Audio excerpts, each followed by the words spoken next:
sampai ke 14 ya, kira-kira nanti ada dua sesi kita akan adakan untuk UTS dan UAS. Apakah memungkinkan secara offline atau memang harus online ya? Saya mau tanya dulu nih, kira-kira. Intinya online saja, Pak. Online saja, baik. Ya, online saja nggak apa-apa. Jadi mata kuliah ini kita akan banyak diskusi sebetulnya, ya, diskusi. Walaupun sebetulnya kita berdiskusi dengan mesin, ya mungkin teman-teman di sini pernah mendengar seperti ChatGPT, kemudian ada namanya model timeset.io, kemudian ada juga model Tiniwo, yang semua itu adalah sebuah mesin, sebuah sistem dari artifisial. Kita bisa berdiskusi, berkomunikasi, dan komunikasi kita sampaikan itu memberikan sebuah informasi yang menurut pribadi saya itu hasilnya cukup bisa diterima dan masuk rasional. Nah, untuk mata kuliah kita pada hari ini, izinkan saya untuk setidaknya memberikan silabus ya, kalau kita disebutnya sebagai RPS ya. Jadi ada rencana pembelajaran per semester. Nah, ini coba saya share dulu. Artinya nanti kita tidak menutup kemungkinan dari RPS ini kita bisa kembangkan diskusi-diskusi kita terkait dengan mata kuliah, karena mata kuliah ini mata kuliah yang sangat relevan untuk saat ini ya. Mata kuliah yang memang menjadi dasar untuk semua bidang. Jadi nggak hanya di teknik elektro, nggak hanya di teknik mesin ya, pertanian, itu semua bisa dilibatkan untuk model pada sistem cerdas. Artinya kita sudah masuk ke teknologi revolusi 4.0, bahwa artinya semua yang bekerja adalah mesin. Jadi bukan lagi man to mesin, tapi adalah mesin to mesin. Jadi kita tinggal memberikan sebuah instruksi, proses dan hasil mesin yang akan melakukan pekerjaannya.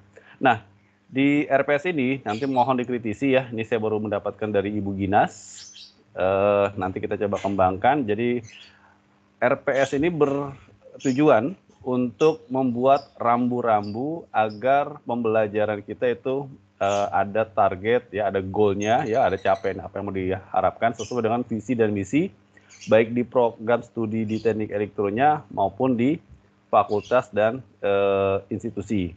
Mata kuliah kita ini adalah mata kuliah yang bobotnya 3 SKS. Jadi kalau 3 SKS itu, satu SKS adalah 50 menit. Kemudian kalau kita kalikan 3, itu adalah 150 menit. Namun pengalaman pribadi saya, kalau selama 1 jam kita secara online, itu sepertinya optimalisasinya tidak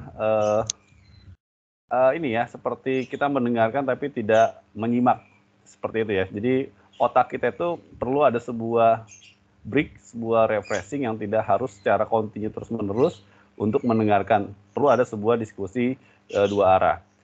Mata kuliah kita namanya adalah Dasar Sistem Cerdas. Ini saya kira mata kuliah baru yang ada di Teknik Elektro ya. Kemudian capaian pembelajaran. Jadi memang di program studi kita menganut pada di dikti ya, dari dikti Ristek, bahwa capaian pembelajaran merupakan ada komponen-komponen yang harus disampaikan. Jadi capaian pertama kita coba bagaimana menerapkan pemikiran secara logis, kritis, sistematis, dan inovatif, serta dapat pengembangan mengimplementasikan ilmu pengetahuan. Jadi ini secara umum, mata kuliah ini nanti akan coba dikaitkan bagaimana menerapkan secara pemikiran logis.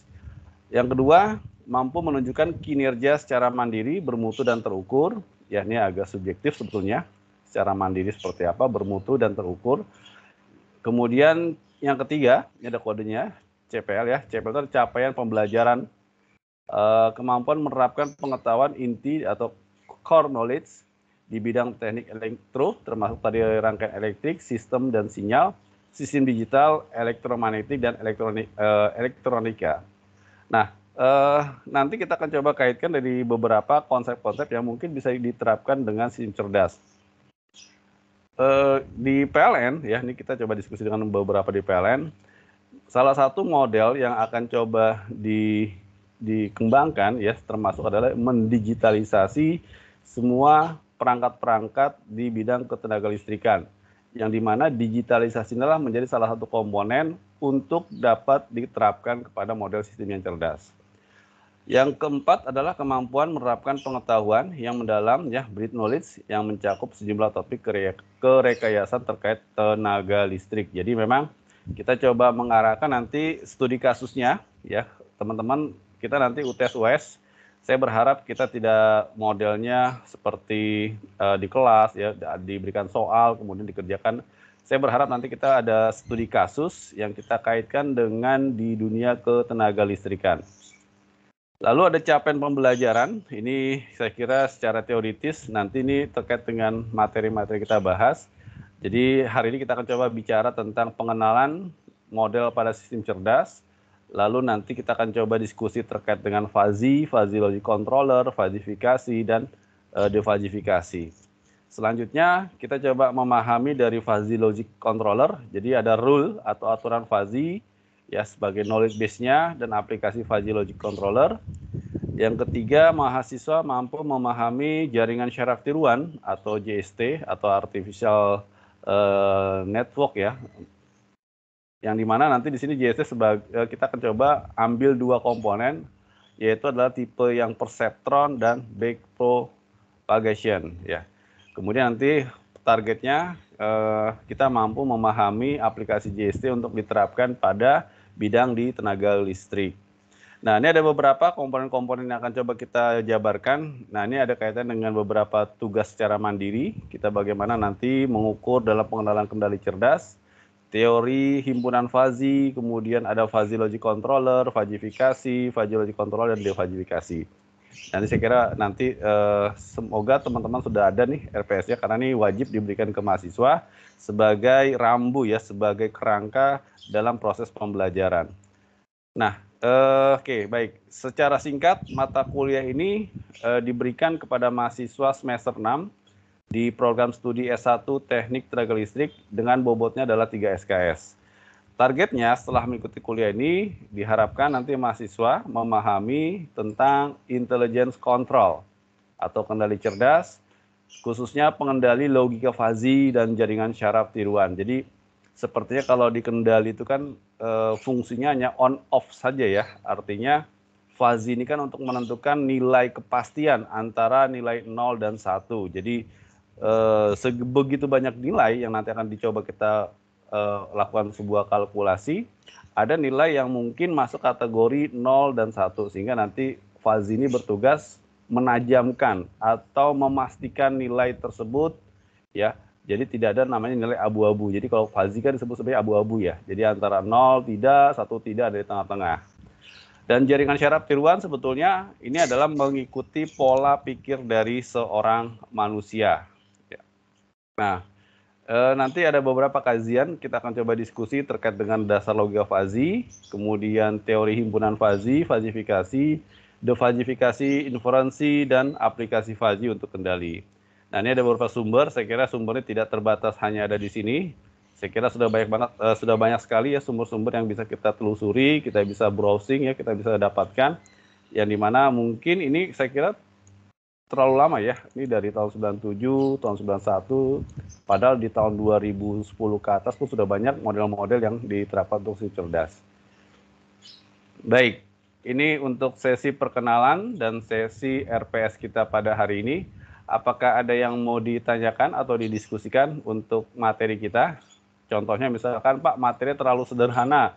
Kita sedang misalkan teman-teman sini ada sebuah proyek yang dimana atau pekerjaannya masing-masing, bisa nggak kita kaitkan dengan tema yang mau kita pelajari pada semester ini di mata kuliah dasar sistem cerdas. Silakan, mungkin ada teman-teman sini yang ada mau menyampaikan.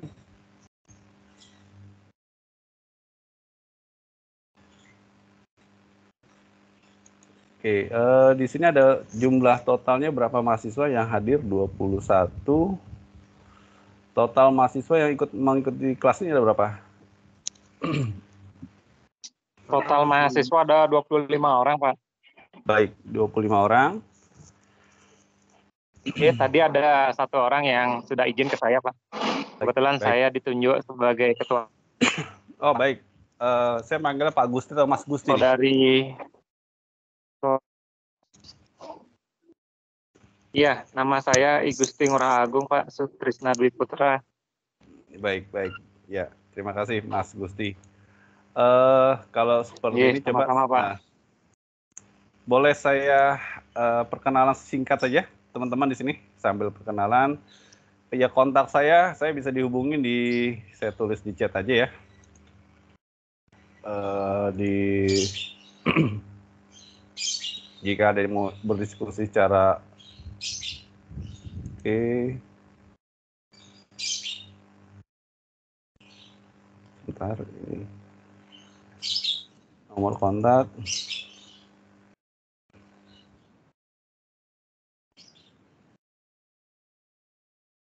Yo.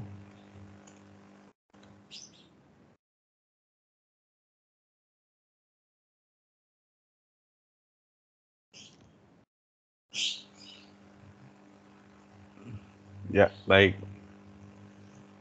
Baik, sambil ini saya perkenalan buat teman-teman. Ini mohon izin ya, mungkin saya panggil Bapak, Ibu, atau nanti Mas, Mbak ya. Karena mungkin ada juga yang seusia saya atau mungkin di atas saya ya. Kita coba mata kuliah kita. Ini sambil coba saya buka anjungan untuk kehadiran.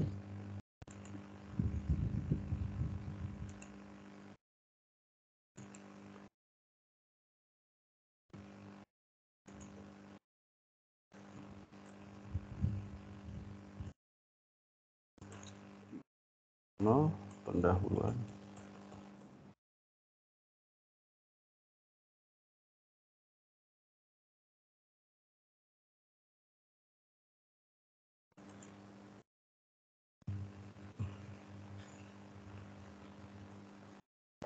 Mohon izin nanti kalau koneksinya tiba-tiba kurang baik atau misalkan nanti suara saya tidak jelas, mohon dikonfirm ya, bisa di WA atau di telepon untuk karena kita namanya online tidak bisa mengawasi secara penuh ya, tidak bisa secara optimal. Nah, ini saya coba izin share untuk teman-teman absensinya. Jadi untuk bobot penilaian teman-teman di sini kalau kehadiran saya kira saya tidak. Oke, ini saya stop sharing dulu.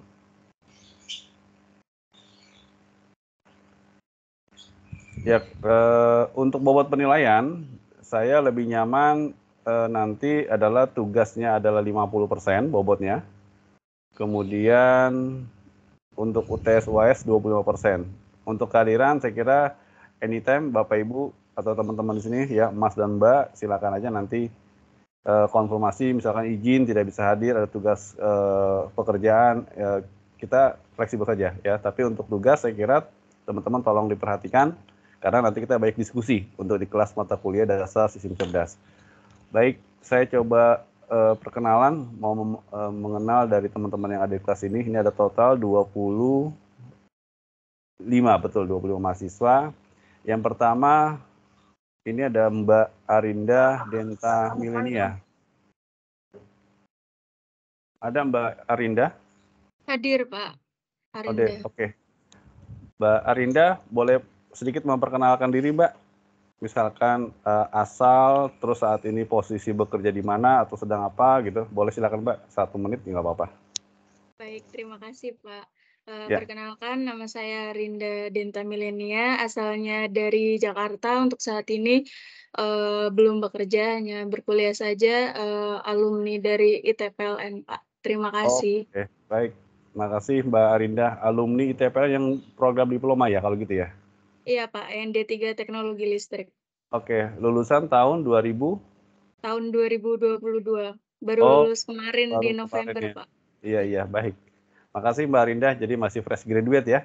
Pindah langsung masuk ke extension atau kelas karyawan. Baik, untuk Faros Faturrahman ada? Hadir, Pak. Boleh memperkenalkan diri, Mas Faros? Baik, Pak. Mungkin izin memperkenalkan diri. Nama saya Faros Faturrahman, biasa dipanggil Faros. Untuk kediaman saat ini di Lampung, Pak. Saya juga seperti Arinda baru lulus dari D3 Teknologi Listrik tahun 2022 kemarin, kampus ITPLN. Baik, terima kasih Mas Faros. Berarti masih alumni dari ITPLN juga ya? Iya, Pak, benar. Pak Riki, izin ya, Pak Riki. Silakan Pak. Saya perkenalan dulu boleh nggak Pak? Karena di sini saya mau flag Pak. Ada penerbangan Pak. Baik, silakan Mas siapa? Mas Anggri ya? Anggriawan Reza, ya Pak. Silakan Mas Anggri. Izin Pak. Nama saya Anggriawan Reza, Baik, lulusan Politeknik Negeri Malang tahun 2015. Sekarang posisi bekerja di PT PLN Persero, penempatan UP3 Samarinda, Kalimantan Timur, Pak. oh baik, ya. Baik, terima kasih Mas Anggriawan, ya. Ya, habis ini saya izin ada Monggo, penerbangan, Mas. Pak ya. Ya, hati-hati di baik. jalan, Mas, ya. Terima kasih, Pak Riki. Sama Mas Andri. Baik, terima kasih ya. Silakan. Oke, baik, kita lanjut ke Mbak Afifah Indriani. Ya, halo Pak. Ya, silakan Mbak, boleh memperkenalkan. Baik. Sebelumnya perkenalkan, nama saya Afifah Indriani, asal saya dari Bengkulu, sekarang menetap di Bengkulu. Saya juga lulusan D3 Teknologi Listrik, kampus ITPLN, lulusan tahun 2022, Pak. Oke, baik. Terima kasih Mbak Afifah ya. Ya, makasih. Jadi masih cinta alma mater. Kita lanjut ke Mbak Satria dan Wijaya. Maaf, mungkin Mas ya, Mas Satria atau Bapak ada? Betul Pak. Ya, silakan Mas Baik, Satria. terima kasih. Iya Pak. Terima kasih Pak Riki kesempatannya. Ya. Kenalkan, nama saya Satria Danuwijaya. Sekarang bekerja di PLN Pak, di UPT Probolinggo. Sekarang penempatan di ULTG Bangil Pak. Oke, baik. Baik, terima kasih Mas Satria perkenalannya. Jadi ada 2 dari PLN. Oke, baik, kita lanjut ke Mbak Lut Alfia Nur Nadia.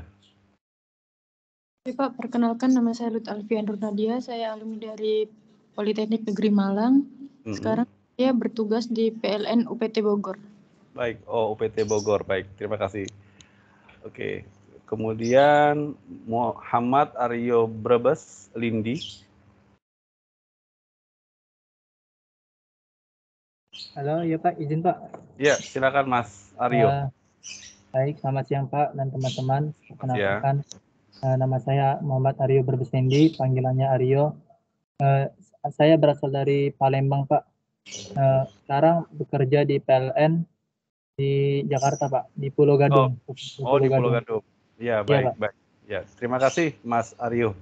Ya, sama-sama Pak. Baik, kita lanjut ke Mbak Erlista Gita Oktavila Filia. Iya Pak, perkenalkan nama saya Erlista Gita Oktavilia, biasanya dipanggil Erlista.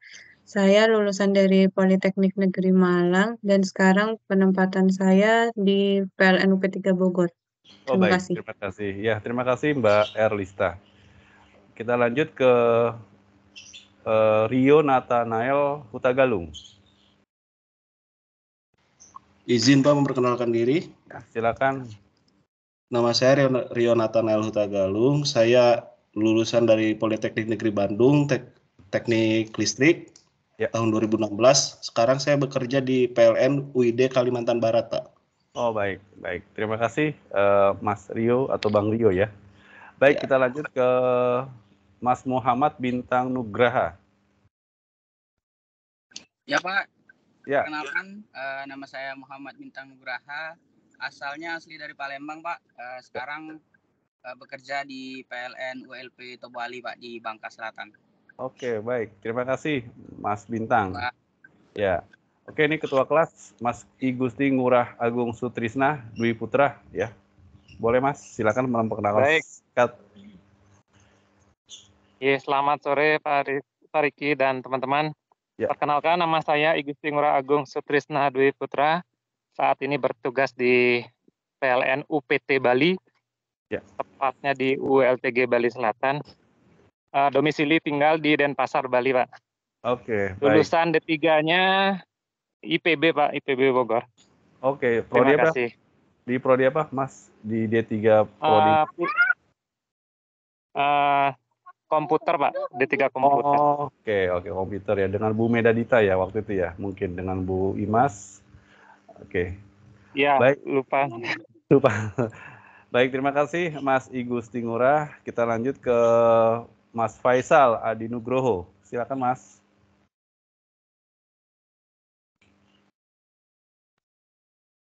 Izin Pak, saya Faisal Adi Nugroho. Silakan. Dulu D3-nya di Politeknik Negeri Semarang Pak. Baik. Sekarang di Kalimantan Timur Pak.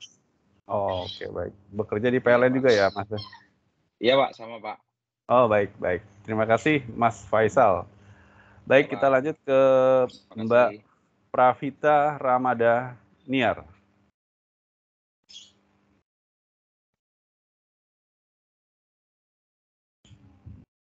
Baik, ada Mbak. Izin tadi Pak, lagi penerbangan katanya Pak. Habis Oke, selesai baik. diklat Pak. Iya. Baik, baik. Ya, terima kasih. Ya, Pak. Oke, kita lanjut ke Mas Murdiono.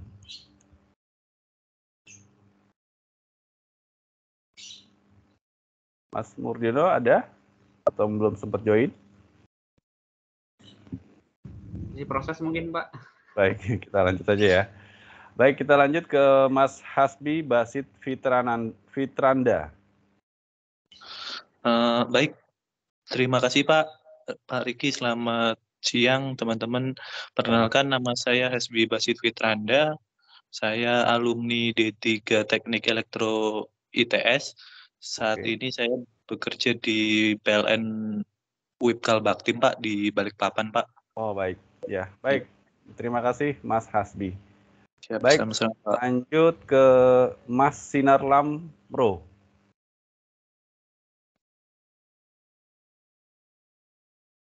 Ada Sinar Lamro? Kalau tidak ada, ke Riko Ferdinand Marpaung.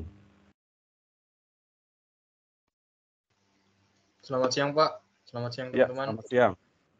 Izin memperkenalkan diri, nama saya Riko Ferdinand Marpaung. Bisa dipanggil Riko. Saya lulusan D3 Teknik Elektro Universitas Cendrawasih tahun 2021 Pak. Sekarang berdomisili di Kabupaten Sopeng, Sulawesi Selatan.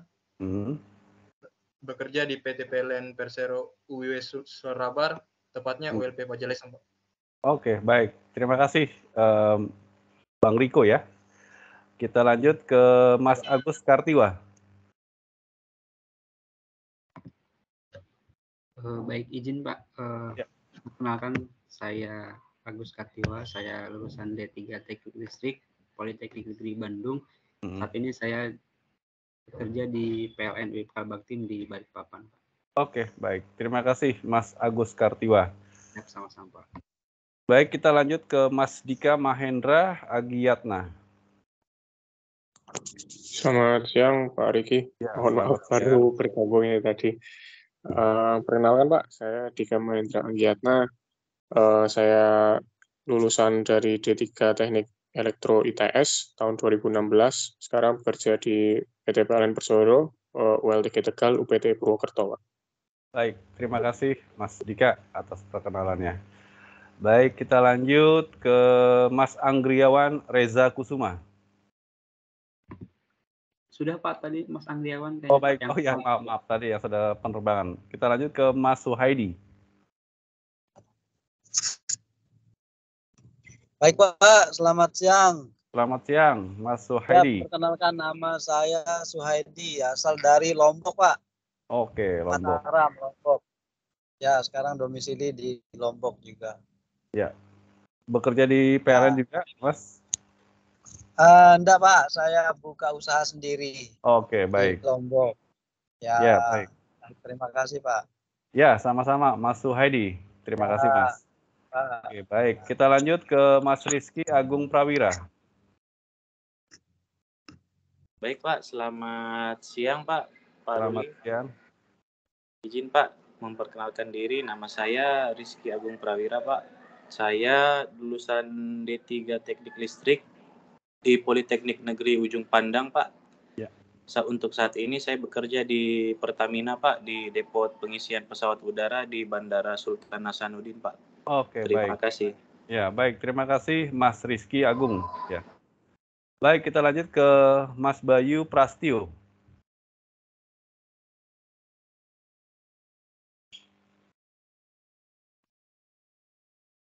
Mas Bayu ada? Oke, kita lanjut ke Mas Kevin Satria Bagaskara. Cek. Selamat siang Pak Riki. Perkenalkan nama saya Kevin Satria Bagaskara. Saya lulusan D3 Teknik Elektroindustri dari Politeknik Elektronika Negeri Surabaya.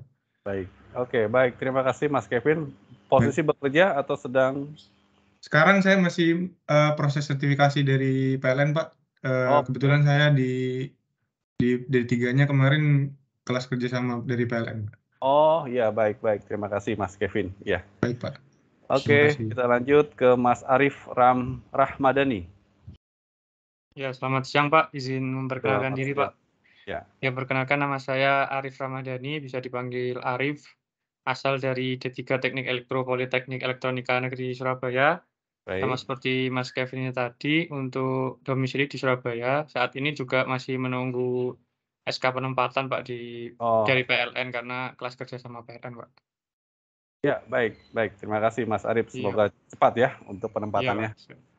Ya, baik. Lanjut yang terakhir, Mas Khairudin Trusta Aditama. Selamat siang Pak Riki. Ya, selamat siang Mas. Ya, perkenalkan nama saya Khairudin Trusta Aditama, bisa dipanggil Rudin Pak. Ya.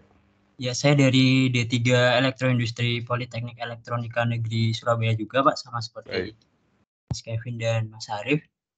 Saat ini saya masih menunggu Pak juga dari PLN Pak mengenai SK penempatan. Ya, baik. Terima kasih Pak Erwin ya. Semoga segera untuk penempatannya bisa terrealisasi ya. Mudah-mudahan kalau penempatan itu permintaan kita bisa diakomodir nggak Mas kalau di PLN? Misalkan saya mau ditempatkan di daerah Surabaya saja gitu. Sepertinya nggak bisa Pak. Nggak bisa ya? Iya, sepertinya nggak bisa, terus tidak sesuai dengan tidak dia dibolehkan sama dengan alamat KTP biasanya. Oh iya betul, baik. Ya baik, terima kasih teman-teman semua. Tadi saya kira perkenalan dirinya dan saya lihat dari sisi background ini cukup sudah mumpun ya. Dari sisi background asal perguruan tinggi, kemudian sudah mempunyai pengalaman bekerja. Nah, sedikit saya informasikan di ITPLN itu sebetulnya kita sudah mendapatkan seperti lisensi RPL ya, rekognisi pembelajaran lampau. Pernah dengar istilah RPL di Kemendikbuddiktiristek? Jadi kita sudah mendapat semacam legalisasi untuk menerapkan RPL, jadi rekognisi. Jadi kalau misalkan teman-teman mempunyai pengalaman, baik itu di bidang pekerjaan lingkungannya masing-masing, atau pernah mendapatkan penghargaan, atau misalkan mendapatkan reward internasional maupun nasional, nanti dari hasil yang didapatkan tadi ya, seperti mendapatkan sertifikasi, kemudian pernah mengerjakan proyek di mana, itu bisa ditransformasikan atau bisa dikonversikan ke mata kuliah. Pernah dengar nggak istilah ini, RPL? Belum pernah ya? Iya. Jadi misalkan gini, teman-teman yang saya kira ini pengalaman sudah punya semua ya. Tadi ada beberapa pengalaman ditempatkan di PLN A, PLN B. Nah, misalkan pernah melakukan pekerjaan dan ada dokumentasi apakah itu dalam bentuk sertifikat, dalam bentuk penghargaan, itu bisa diajukan untuk konversi mata kuliah. Jadi misalkan kalau di sekarang nih dari D3 ke S1, sisa mata kuliah anggaplah kira-kira di angka misalkan ya 90 SKS. Nah dari 90 SKS tadi itu tidak semua kita harus kuliah, kita bisa konversikan dengan pengalaman tadi, pengalaman kita. Mungkin nanti bisa saya coba sounding ya ke prodinya. Semoga nanti kan artinya gini, kita sudah menerapkan namanya Kampus Merdeka. Pernah dengar ya Kampus Merdeka ya? Namanya MBKM, Merdeka Belajar Kampus Merdeka. Jadi itu ada penghargaan-penghargaan, mahasiswa bisa nanti ikut kegiatan magang di luar, bisa dikonversikan untuk mata kuliah yang harus dilakukan secara tatap muka. Nah, itu bisa dikonversikan. Kira-kira seperti itu. Ya. Nanti mudah-mudahan bisa dikonversikan. Nah, baik. Mungkin yang dari PLN, saya kemarin hari tanggal 28 ya, 28 Februari sampai tanggal 30 itu diajak sama PLN Pusat kalau nggak salah ya, dengan Pak dirutnya Pak Direktur LHC, Legal Human Capital, Pak Didi, lalu ada Pak Dendi, ada Pak Rio ya, yang dari Pusdiklat Pusat. kita melakukan studi banding. Jadi kita melakukan studi banding ke TNB Malaysia, kemudian ke Sembcorp Singapura, yang dimana coba kita compare dengan yang ada di Indonesia. Nah, kalau ini pengalaman saja ya. Jadi waktu saya ke sana itu, kalau dari sisi PLN Indonesia dengan PLN-nya Malaysia atau Singapura, kita sepertinya ya, kalau dari pandangan saya itu bobotnya lebih baik dibandingkan yang ada di mereka. Namun kalau dari sisi pendidikan, saya bandingkan misalkan di Singapura tuh ada namanya Politeknik Singapura, kemudian di Malaysia itu ada namanya Uniten, jadi Universitas Tenaga, jadi seperti ITPLN-nya Malaysia. Jadi TNB ini sebagai perusahaan listrik Malaysia, itu punya kampusnya namanya Uniten. Seperti kita nih, yang sekarang sudah mengakomodir PT PLN, mempunyai 4 pilar, salah satunya adalah ITPLN menjadi kampusnya. Dan saya kira memang kita banyak ketinggalan. Kita akui ya, dari sisi infrastruktur ya, dari sisi SDM, dari sisi yang saya kira kurikulum mereka tuh sepertinya lebih dulu dibandingkan kita. Tapi tidak apa-apa ya, kita sambil nanti benchmarking, mudah-mudahan nanti bisa dilakukan. Nanti ada pertukaran pelajar nih kita nih, teman-teman, misalkan dari sini kita bisa 1 minggu di sana, atau pertukaran dosen, mahasiswa, yang dimana mereka juga anytime, nggak harus datang ya, secara online pun bisa kita lakukan untuk proses pembelajaran ini. Kira-kira seperti itu. Baik, teman-teman ya, untuk teknis kuliah, saya kira kita kuliahnya tidak harus secara online ya.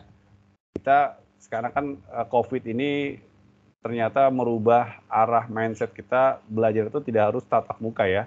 Nanti kita akan kombinasikan di hari keberapa, pertemuan keberapa, kita akan diskusi, ya mungkin di minggu pertama saya kasih tema-temanya, bisa dibuat secara per kelompok, lalu nanti kita bisa diskusi, ya kita bisa mempresentasikan terkait isu-isu apa saja, nanti akan saya coba berikan isu-isu tersebut di kelas ini, nanti silakan teman-teman menentukan, ya kita mencari data, kita mencari tema, topik, dan kita coba presentasikan, semua bisa berkontribusi. Jadi tidak harus kita selama 14 kali pertemuan ini secara online, mungkin minggu ketiga, keempat kita secara asinkronus ya, nanti artinya saya hanya memberikan sebuah tema, nanti tinggal Anda cari, baru kita presentasikan di minggu depannya lagi. Kira-kira seperti itu. Baik, sebelum saya lanjut, apakah ada yang mau disampaikan, atau ada pendapat, atau ada saran, ya, atau mungkin ada permintaan, misalkan, Pak, tolong suara jangan cepat-cepat ya, atau suaranya jangan terlalu pelan, terlalu keras. Mohon di feedback ke saya ya. Saya kadang kalau suka bicara tuh suka lupa mana titik, mana koma. Ya, mohon diinfokan. Silakan, mungkin ada yang mau disampaikan. Baik, silakan Mas Anggri. Oke, ada. Ya. Ada yang mau disampaikan? Belum ada Pak, lanjut dulu. Oke, kita lanjut ya. Ya, baik. Kita coba diskusi dulu deh. Saya mau tanya teman-teman di sini, pernah dengar namanya ChatGPT tidak?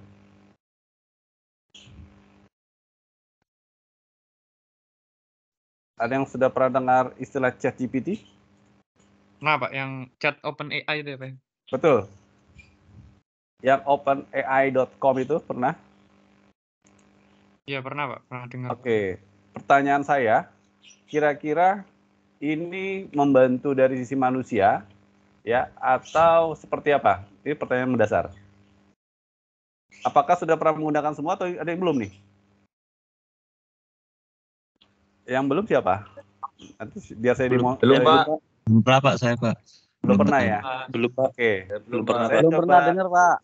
Oke, Mas dan Mbak ya, saya boleh izin share ya? Izin share. Boleh. Nah, saya coba buka, itu namanya ChatGPT. Nah, ini saya ChatGPT. Sudah terlihat di sini teman-teman? http chat.openai.com. Nah, saya sedikit cerita.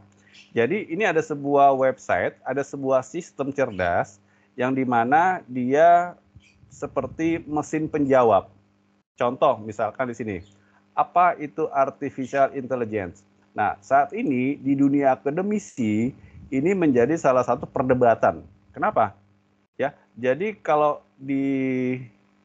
kita mau membuat contoh ya, apa itu artificial intelligence? Maka dia akan menjawab, artificial intelligence atau kecerdasan buatan adalah cabang ilmu komputer. Coba saya generate pertanyaan tadi. Dia akan menjawab dengan berbeda lagi.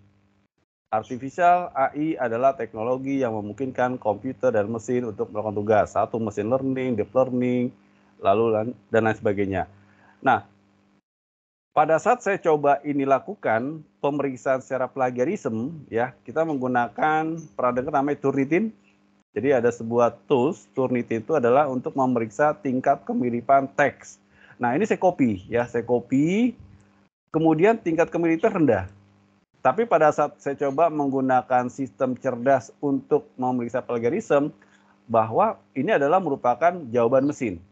Nah, sehingga ada sebuah teknik untuk bagaimana mengklasifikasikan apakah ini bahasa Indonesia, bahasa dari manusia, atau adalah bahasa mesin. Misalkan saya mau tanya deh, apakah sistem cerdas itu, misalkan ya, apakah sistem cerdas, akan coba pertanyaan sama mesin. Sistem cerdas atau intelligent system adalah sistem komputer dirancang untuk memperoleh informasi, mengambil keputusan, dan lain sebagainya. Ya, contoh aplikasi seperti Siri, Google Assistant, Alexa, ya. Kemudian termasuk juga mobil self-driving, ya, mobil tanpa driver, yang dimana sistem cerdas digunakan dalam berbagai industri. Nah, saya sedikit mau cerita bagaimana mesin cerdas ini bisa bekerja. Ya, jadi ini sebuah chat OpenAI, dia bekerja berdasarkan data terdahulu. Ada historical data yang pernah ada di online maupun di offline. Sehingga nanti dia akan melihat keyword apa saja di pertanyaan ini, maka nanti ada sebuah mesin secara cerdas ya mencari tingkat kemiripan bahwa ini merupakan teknologi memungkinkan komputer dan lain sebagainya. Jadi ini menjadi tren saat ini nih, teman-teman. Bahkan kemarin ya skripsi mahasiswa itu menggunakan ChatGPT tidak terdeteksi namanya plagiarisme karena dia bisa melakukan regenerate ya respon yang berbeda-beda. Contoh seperti tadi, apakah sistem cerdas itu dia buat respon lagi ya. Jawabannya berbeda dengan yang di atas tadi ya. Di sini adalah tentang sistem cerdas, kemudian nanti menjawab lagi ya untuk sistem kecurangan, cerdas. Nah, saya mau tanya lagi, bagaimana sistem cerdas pada ketenaga listrikan? Oke, tanya-tanya, mana? Oke, dia akan berpikir sebentar. Ditanya bahwa sistem cerdas itu dapat digunakan dalam industri ketenaga listrikan untuk meningkatkan efisiensi dan kehandalan dalam penyediaan energi listrik. Jadi ini yang menjawab robot ya, robot atau mesin cerdas tadi. Contohnya disebutkan di sini. Misalkan di sistem cerdas ini bisa dilakukan untuk pemantauan dan prediksi jaringan listrik.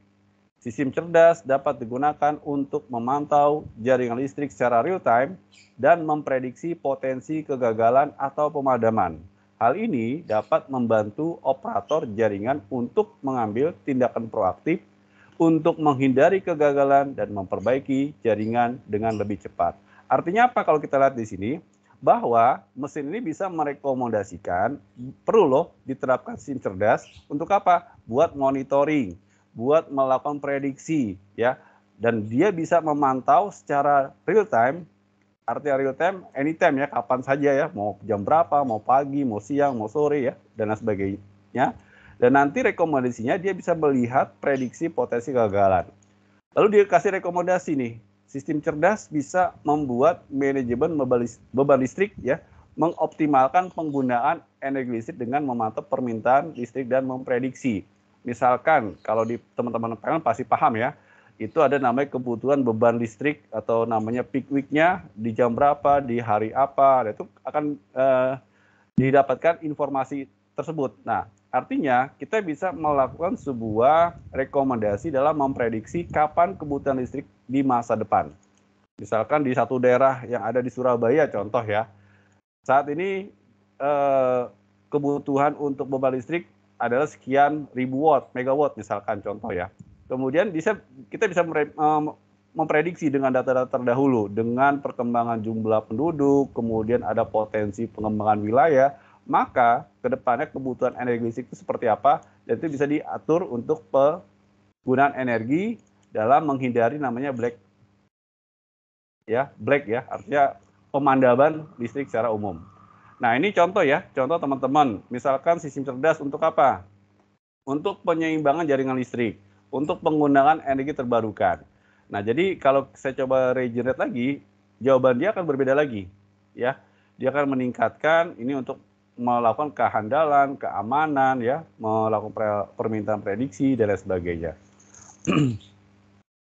Nah, mudah-mudahan ini menjadi salah, tapi nggak apa-apa ya. Kalau nanti Anda membuat sebuah tulisan, kita tentunya perlu kita telaah ya. Jadi jangan mengambil secara utuh nih, karena ini yang menjawab adalah sebuah mesin. Ya, menjawab sebuah mesin yang dimana mesin ini memberikan sebuah rekomendasi. Tetap keputusannya ada di manusia. Baik, ada yang mau disampaikan sampai di sini? Silakan nanti Anda buka-buka aja nih, iseng namanya openai.com. Jadi saat ini menjadi salah satu tren ya di dunia, ini menjadi tools membantu dari sisi kebutuhan manusia ya. Nah, ini dalam bentuk inputannya adalah bentukan TXT, teks. Kita akan coba dalam 1 bulan atau 2 bulan ke depan, untuk sistem cerdas ini inputannya tidak hanya dalam bentuk teks, tapi dalam bentuk audio. Jadi nanti misalkan suara saya tidak perlu mengetik, tolong dong dibuatkan pantun untuk misalkan ya, buatkan pantun untuk acara rapat di PLN pusat misalkan, contoh ya, contoh. Nah, dia akan coba memberikan ya. Nah, dia akan berikan nih, berikut adalah pantun yang dapat digunakan untuk acara rapat di PLN pusat. Contoh, di PLN pusat kita berkumpul, rapat hari ini penuh semangat ya, bla bla bla. Jadi artinya sebelumnya kita banyak dengan googling ya, tapi dengan yang ada di Google kita perlu men-sorting ya, memfilter, mencari, sehingga ini bisa kita lakukan mana yang mau kita dapatkan ya. Ini kira-kira sedikit sharing buat teman-teman di sini. Ini menjadi salah satu, tapi kita akan coba belajar teknologinya. Bagaimana bisa sistem cerdas ini itu bisa membantu dari sisi manusia ya. Atau kita bisa mau tanya bagaimana belajar ya. Belajar kalau di instalasi listrik di rumah tangga. Ya, saya kira ini kampus menjadi ancaman kayak gini nih. Nah, di sini coba dikaitkan. Kalau kita mau belajar instalasi listrik rumah tangga, maka pertama harus belajar teorinya dulu. Kemudian pelajari peralatan dan komponennya. Lalu pelajari instalasi listriknya. Lalu pelajari bagaimana mengukur cara listriknya, ya. Lalu bagaimana memahami standar keamanannya. Lalu terakhir adalah praktek langsung, ya, mengikuti. Jadi selalu ingat, instalasi listrik harus dilakukan dengan orang yang ahli dan terhati jika Anda merasa kurang yakin atau tidak memiliki pengalaman. Ini salah satu poin ya. Nanti banyak beberapa website. Contoh yang paling gampang apa? Membuat daftar bab pendahuluan. Nah, itu kemarin saya coba tuh ngetes ya dengan mahasiswa saya yang saya bimbing. Tolong kamu buatkan, misalkan dia tentang buat bab pendahuluan menggunakan deep learning. Tapi kita jangan sampai nanti mengcopy paste, ya. Nah, di sini berikut adalah contoh untuk membuat bab pendahuluan. Deep learning, bla bla bla bla gitu ya. Dia sampai banyak nih, bisa satu sampai 2 halaman. Nah, pada saat kita coba compare ini ke checker plagiarism, ternyata nggak terdeteksi. Terdeteksinya sangat kecil. Namun pada saat saya coba ada namanya web AI untuk cek plagiarism sistem kemiripan. ternyata pas dicek ini 99% jawabannya adalah jawaban dari mesin. Kira-kira seperti itu. Baik, ada yang mau ditanyakan sampai di sini? Ada yang mau ditanggapi? Silakan kalau ada yang mau ditanggapi, teman-teman. Ya. Ya nanti kalau misalkan dikasih tugas, ya saya sih no problem ya. Saya kalau kasih tugas nanti tinggal buka aja dari ChatGPT, tinggal saya baca, saya copy paste, selesai. No problem gitu kan, nggak apa-apa ya. Tapi nanti jelas kita diskusi mencari contoh paling gampang teman-teman yang sedang skripsi. Nanti saya buat aja dari ChatGPT, bab 1, bab 2, bab 3 ya. Paling kalau ditanyakan nanti tinggal saya buka lagi. Itu boleh-boleh saja seperti itu ya. Ini salah satu contoh ya, nanti beberapa banyak website atau mesin-mesin cerdas yang ada secara gratis, secara online, itu bisa kita gunakan. Baik, ada yang mau ditanyakan atau yang mau disampaikan sampai di sini?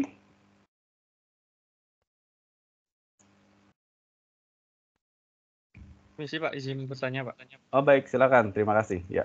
Iya, berarti untuk intinya untuk yang ChatGPT itu bisa ini ya Pak ya, bisa berfungsi ganda gitu ya Pak ya. Misal untuk yang hal baik juga hal yang buruk. Cuman biasanya kalau untuk sekarang ini untuk pihak kayak kampus, entah itu IT PLN dan lain sebagainya untuk menyikapi atau mencegah kayak seperti ini tuh bagaimana Pak? Atau masih diperbolehkan atau dibatasi atau bagaimana selain yang plagiarisme yang AI tadi tuh Pak? Oke, baik. Terima kasih, Mas. Ini pertanyaannya cukup bagus ini. Jadi, minggu lalu kami sempat rapat di bidang prodi ya, membahas penggunaan ChatGPT untuk mahasiswa. Jadi, harapan kita kan kita kalau memberikan sebuah diskusi pembelajaran, itu adalah mahasiswa dapat capaian pembelajarannya, memahami ya, dapat menerapkan. Nah, kalau kita lihat adopsi di ChatGPT ini, artinya kan ini sudah terfasilitasi. Tinggal kita kasih pertanyaan, kemudian nanti tinggal diimplementasikan. Nah, sehingga kita mempunyai kebijakan. Jadi kebijakannya sedang kita godok. Yang pertama, silakan itu sebagai sebagai supporting ya, sebagai bahan untuk pendukung kita belajar.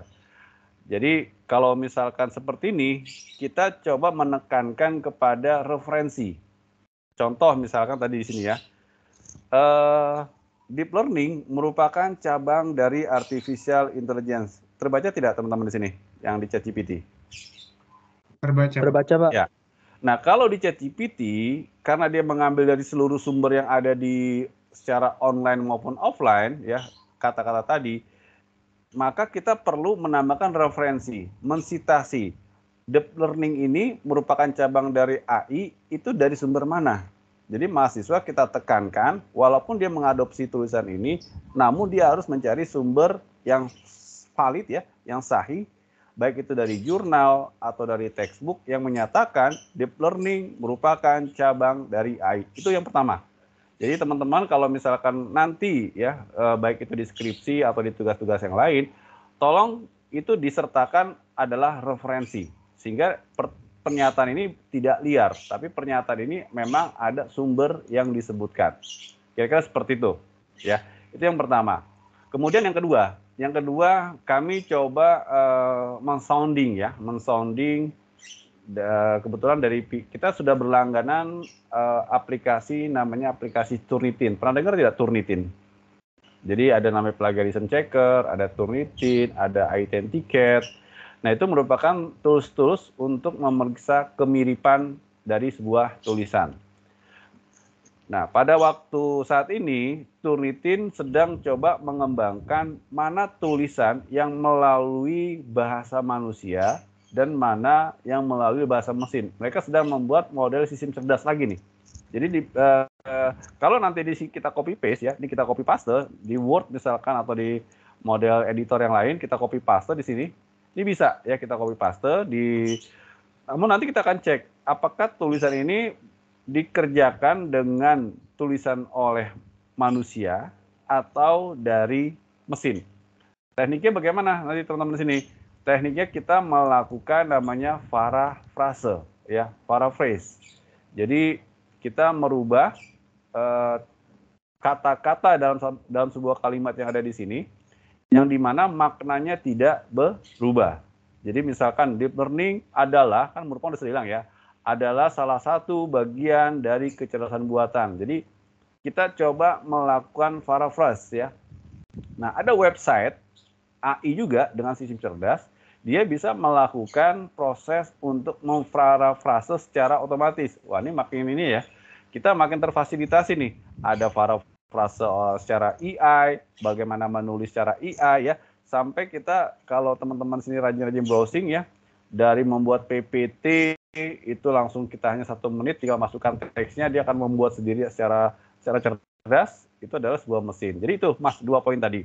Jadi sementara ini memang kebijakan secara tertulis belum ada, namun kami kalau di komunitas yang ada di pengajar, nggak apa-apa kita berikan tugas atau ujian atau nanti deskripsi, setidaknya nanti mahasiswa itu memahami ya, dan mempunyai salah satu landasannya adalah referensi. Jadi namanya ilmiah itu harus terukur ya, dibuktikan dengan dokumentasi yang ada. Kira-kira seperti itu Mas, mungkin bisa membantu menjawab. Kalau ada tanggapan atau mungkin pendapat yang lain, silakan kita open diskusi saja. Kira-kira ada? Silakan. Ya, mungkin dari saya tanggapannya lebih ini sih Pak, untuk fungsionalnya ChatGPT, karena memang kan untuk membuat parafrase sulit ya Pak, karena kan sudah diganti kalimat, masih aja kedeteksi. Mungkin ya salah satu yang fungsi yang bisa digunakan untuk saat ini yang saya terbayang ya untuk untuk pemodelan Turnitin itu, maksudnya menurunkan plagiarisme itu sih Pak, kalau pendapat dari saya. Ya mungkin terima kasih Pak untuk jawabannya Pak. Ya, terima kasih Mas Arief ya atas ini komentar dan sarannya. Ya terima kasih Mas. Baik. Baik, ada lagi teman-teman yang lain? Silakan kalau ada.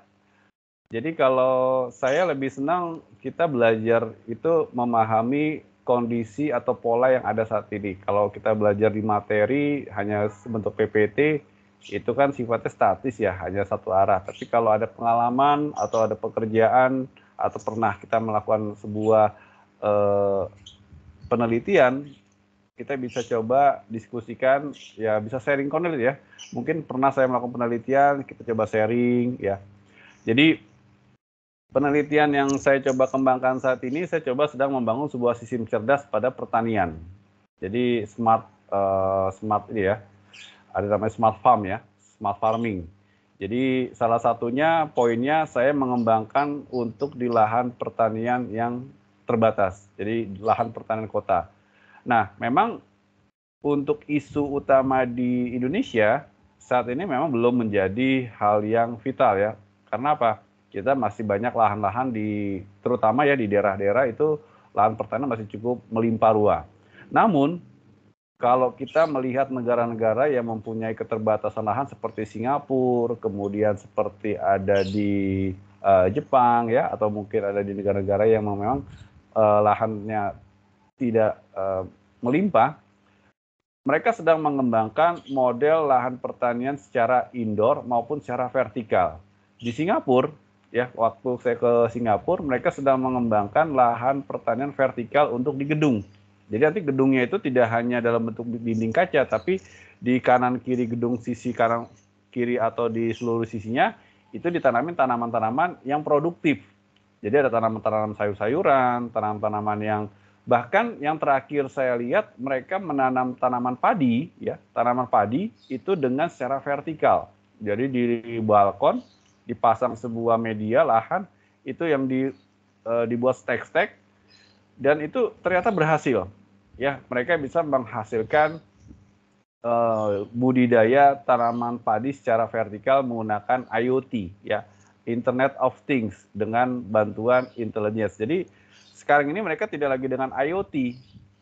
Mungkin teman-teman tahu ya, IoT itu Internet of Things. Jadi konsepnya adalah ada sebuah device, sensor-sensor yang ditanam di media yang kita coba terapkan. Kemudian sensor itu akan membaca data-data di media tadi. Data-data tadi akan tersimpan ya secara cloud.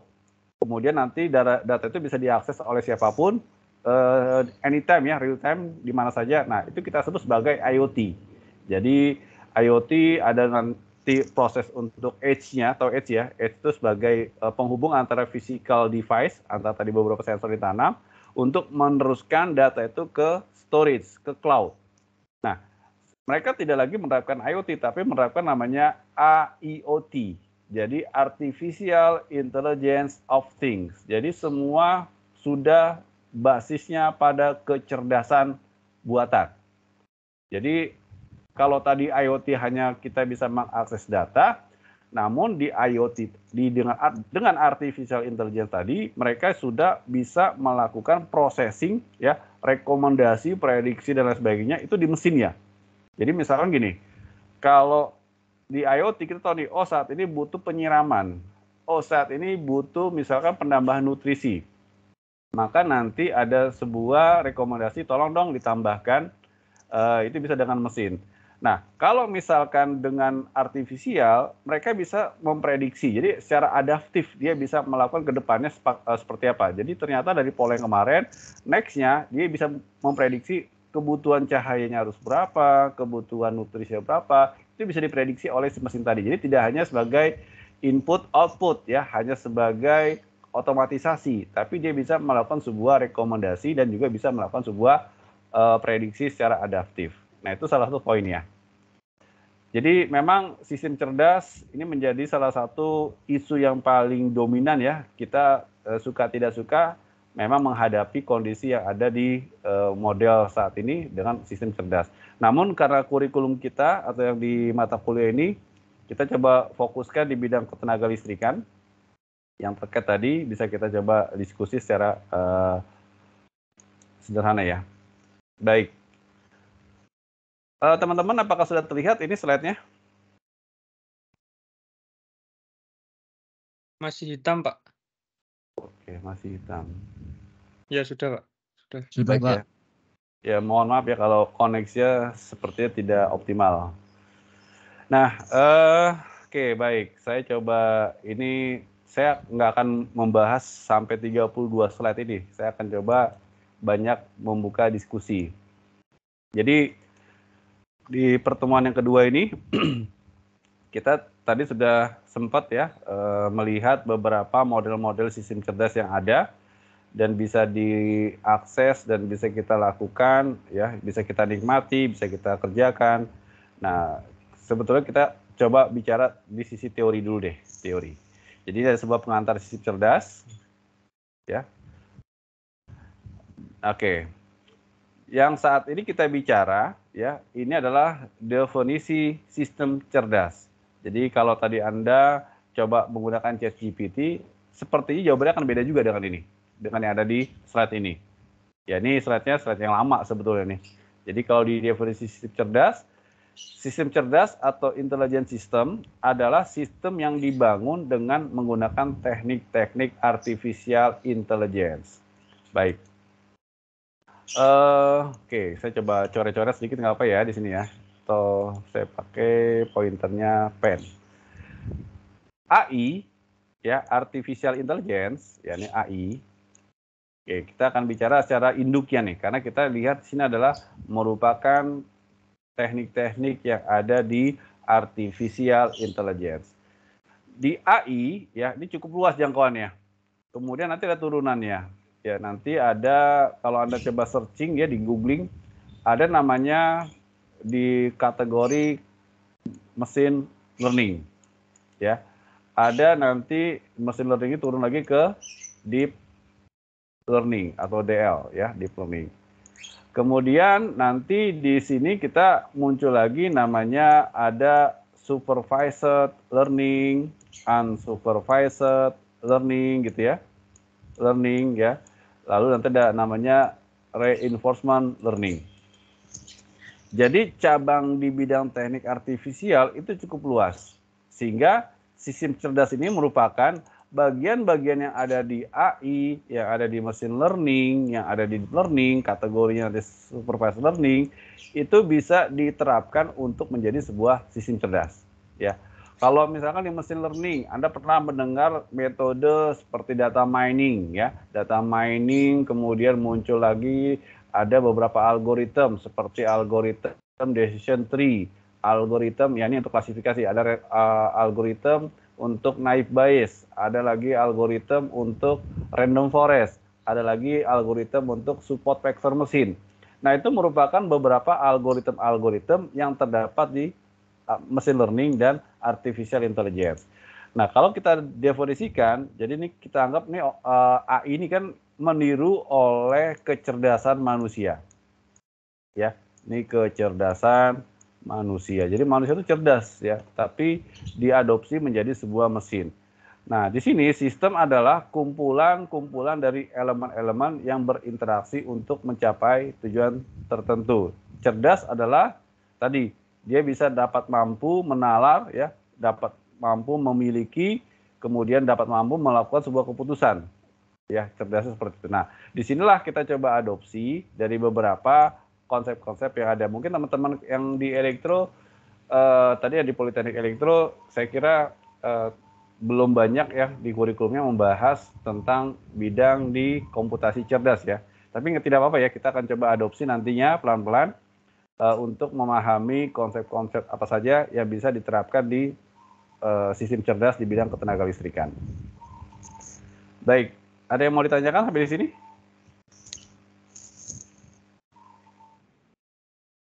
Oke, ini hanya sekedar pengantar ya. Jadi ada beberapa, jadi memang suka tidak suka, ya AI ini merupakan salah satu cabang di bidang computer science.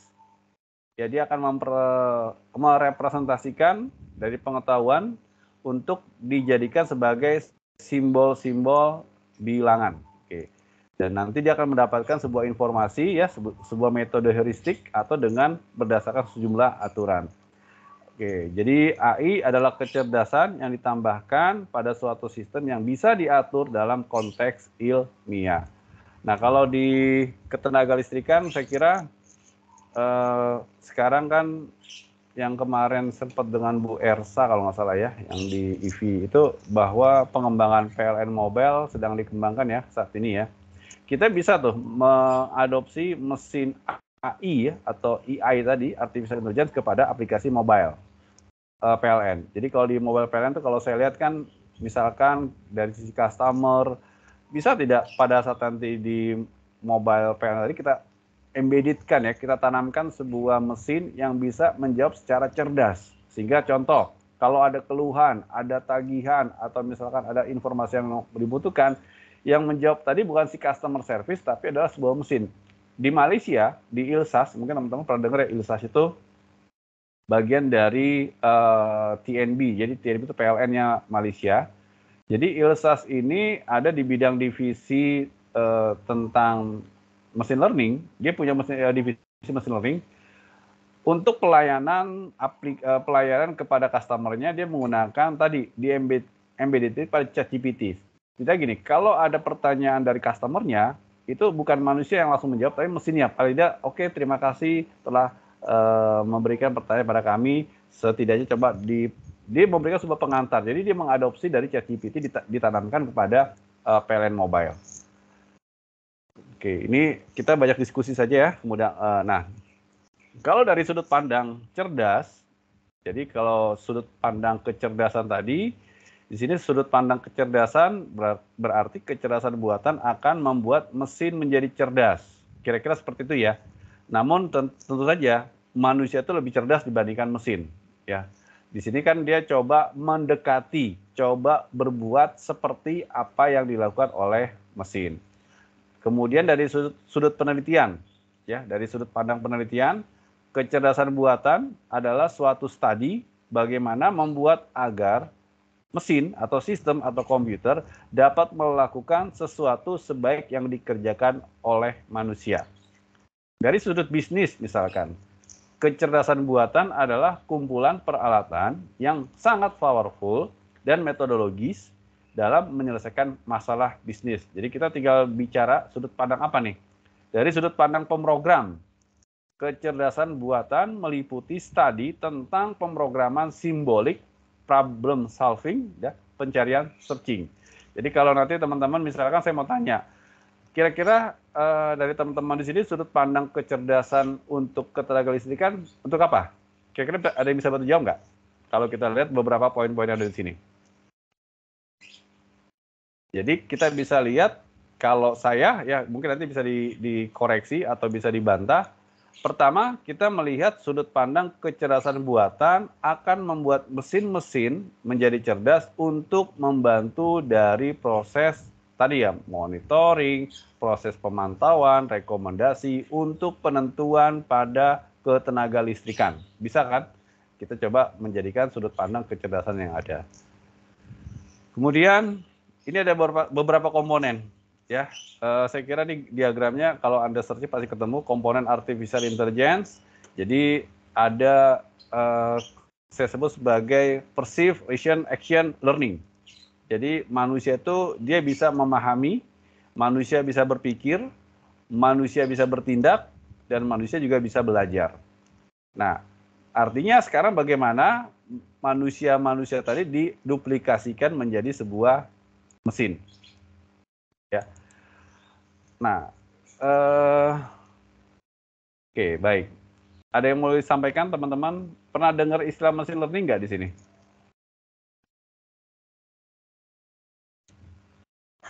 Halo? Suara saya cukup jelas terdengar? Iya. Iya Pak, benar Pak. Pernah Pak. Pernah. Mungkin boleh kita sharing apakah itu machine learning? Kita baru bicara tentang AI ya. AI kita bicara sudut pandang, intinya artificial intelligence dari sudut pandang kecerdasan akan mencoba ya membantu pekerjaan-pekerjaan untuk manusia dari sudut pandang tadi kecerdasan. Nah, kalau istilah machine learning itu bagaimana? Bisa dibantu saya koreksi atau bisa dibantu saya untuk memberikan penjelasan?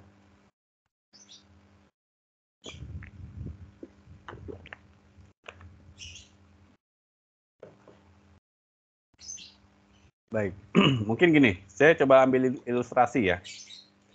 Ilustrasinya kenapa disebut sebagai machine learning? Kan kalau kita artikan itu mesin yang selalu belajar. Artinya mesinnya akan belajar dari kejadian-kejadian yang pernah ada. Jadi ada fakta-fakta yang pernah terjadi, dipelajari menjadi sebuah data, dan itu akan dipelajari. Paling gampangnya misalkan ya, ini kebetulan di kelas ini nggak ada foto ya, artinya dari nama-nama yang ada di kelas ini saya lihat semua masih nama-nama. Oke ya, misalkan saya coba ke Mas Gusti ya, atau Mas Kevin.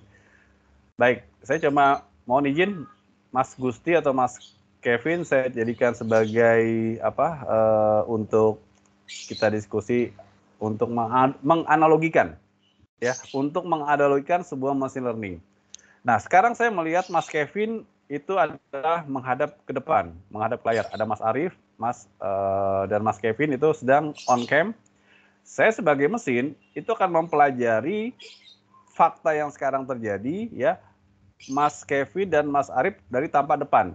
Saya pelajari dari sisi misalkan jenis warna kulit, kemudian ada tipikal alis, mata, hidung, kemudian rambut. Sehingga kalau nanti saya ketemu Mas Arif pada saat posisi seperti ini, maka mesin itu bisa memprediksi bahwa ciri-ciri yang ada di tampilan depan saya itu adalah Mas Arif, karena saya pernah punya data. Namun yang menjadi masalah pada saat Mas Arif menghadap ke kanan. Nah, saya harus mempelajari, karena pada saat saya mempelajari di awal, itu tidak mempunyai data menghadap ke kanan. Nah, pada saat menghadap ke kanan, saya sebagai mesin mempelajari. Oh, menghadap kanan, nanti bentuk pipinya, kemudian nanti bentuk dari hidung, telinga, ya, sampai nanti di pipi. Maka nanti saya sebagai mesin mempelajari. Sehingga data ini saya simpan. Pada saat ke depannya saya menemui Mas Arif, tampak depan, tampak kanan, maka saya bisa memprediksi sebagai mesin itu adalah Mas Arif. Nah, begitu juga kalau misalkan berhadap kiri, ya karena saya belum mendapatkan data, maka data itu dipelajari. Setelah dipelajari menjadi sebuah pola, ya, menghadap ke belakang, menghadap atas, ke bawah, ya. Jadi mesin itu selalu belajar dengan kondisi-kondisi data yang terjadi. Itulah yang kita sebut sebagai machine learning.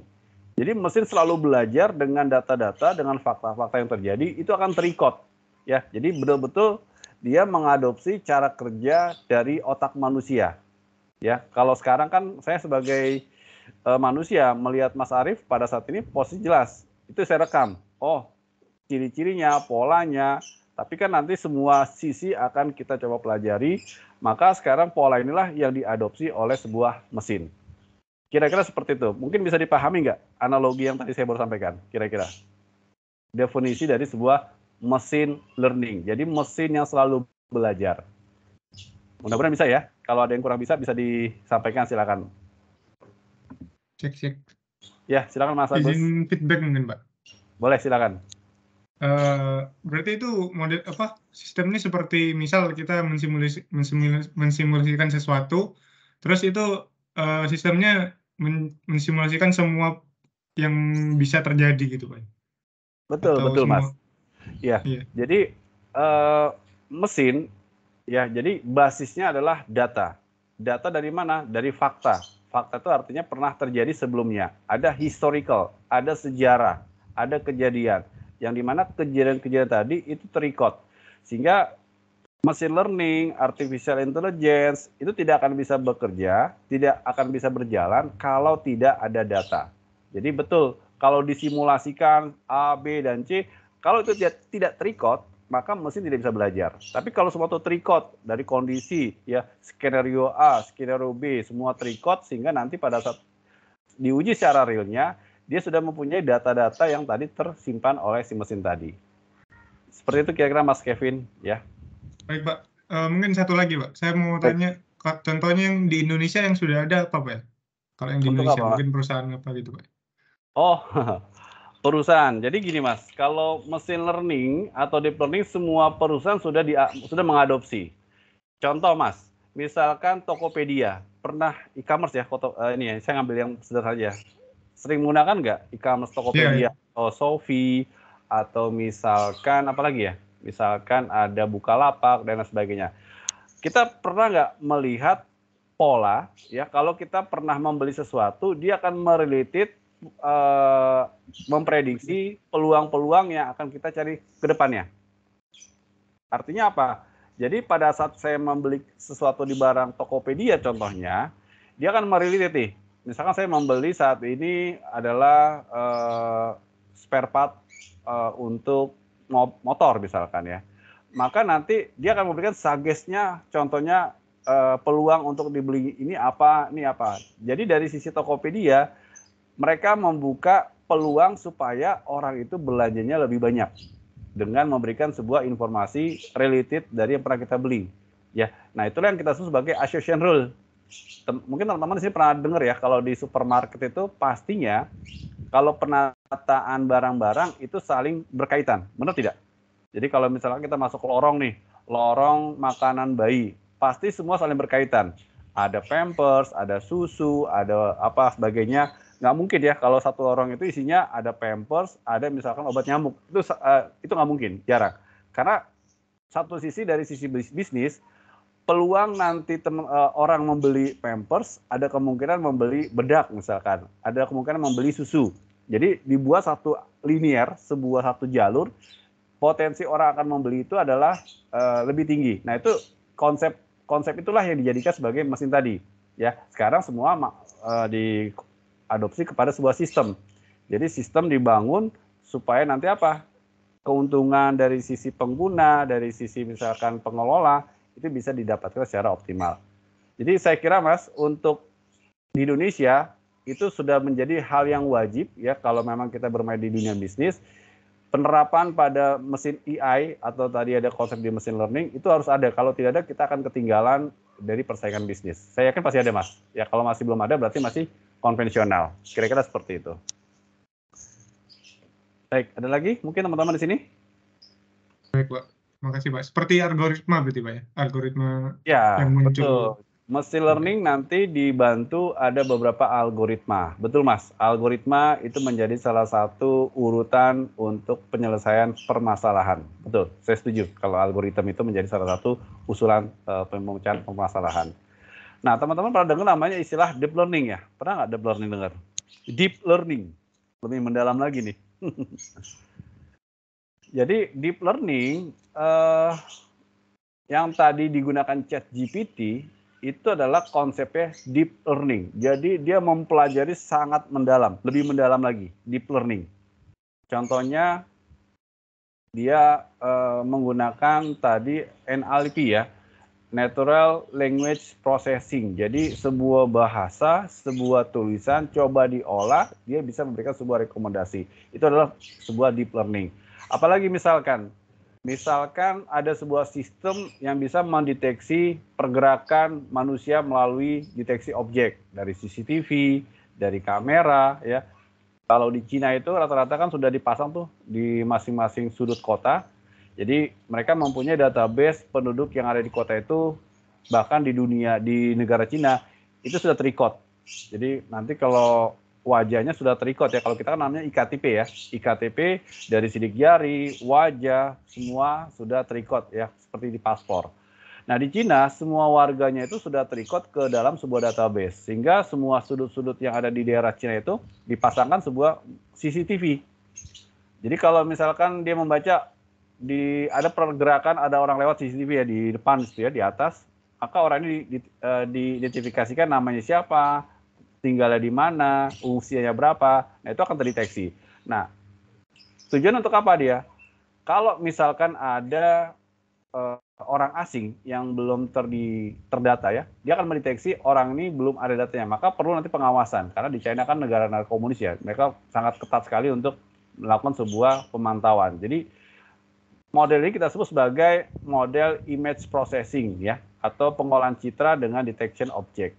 Nah itu diterapkan untuk beberapa yang ada di negara Cina. Yang kalau kemarin-kemarin pernah teman-teman ya, kalau di mall itu kan ada sebuah kamera yang membaca kita, dia bisa membaca suhu kita berapa, kemudian yang COVID ya, itu kan hanya membaca sebuah kamera, dia hanya mengukur dari suhunya kan nggak mungkin ditanam di tubuh kita, dia hanya membaca dari warna tubuhnya. Dia tahu nih suhunya berapa, nah itu ketahuan. Ya, itu menggunakan sebuah sistem cerdas. Kira-kira seperti itu. Jadi saya kira betul sekarang kalau memang kita mengadopsi tadi di sini ya, knowledge ya, ini ada sebuah permasalahan, ya, ada tujuan. Jadi bagaimana seorang manusia yang cerdas ini bisa diadopsi ya oleh sebuah mesin, diduplikasikan untuk membantu dari segala aksi pemecah permasalahan. Ya, baik. Jadi yang paling mendasar konsep dari arsitektur artificial intelligence, jelas tadi ada data, ada inputan, kemudian nanti di sini ada sebuah basis pengetahuan yang tadi saya sebutkan. Kalau tadi saya merekam basis pengetahuan, kalau tampak depan Mas Arief itu bagaimana, tampak samping, itu menjadi sebuah basis pengetahuan. Jadi rule-nya seperti apa? Jika warna kulitnya dan jika hidungnya, bentuk hidungnya, alisnya, maka goalnya saya bisa memprediksi itu adalah ada di basis pengetahuan. Nanti ini kita sebut sebagai inference engine, ya, sebagai sistem intelijen mesin yang membaca dari basis pengetahuan. Jadi kalau basis pengetahuan, ini kalau di sini tulisannya merupakan fakta-fakta atau teori atau pemikiran dan hubungan antara satu dengan lainnya. Jadi semua fakta, data, kejadian itu ada di knowledge base ya, atau basis pengetahuan. Nah, di inference ini bertugas untuk apa? Dia menarik kesimpulan. Jadi tadi saya melihat kalau tampak depan, rule-nya, ciri-cirinya terpenuhi nih. Oh, maka dia goal-nya apa? Kalau tidak terpenuhi, goal-nya orang tidak terdeteksi. Jadi ini arsitektur dari sebuah sistem cerdas. Nah, di sini saya coba ambil ini beberapa sumber dari internet. Jadi kalau teman-teman mencari sumber pasti ada mirip seperti ini ya, analogi dan kecerdasan manusia. Jadi kalau ada basis pengetahuannya, ada kumpulan pengetahuan dan pengalaman yang dimiliki oleh manusia. Contoh, jika saya makan sambal lebih dari 5 sendok, maka tidak lama kemudian perut saya akan terasa sakit. Nah, ini menjadi sebuah basis pengetahuan. Menjadi sebuah knowledge base. Atau misalkan ada sebuah kejadian, jika saya kuliah mulai jam 8 dan saya berangkat dari rumah jam 7.45, maka keputusannya saya akan terlambat. Jadi jika X sama 75, maka Y sama dengan 100. Nah, ini analogi ya. Jadi analogi basis-basis pengetahuan tadi dari teori-teori, dari kejadian yang ada ya, yang yang tadi saya ambil analogi Mas Arief, itu adalah menjadi sebuah basis pengetahuan.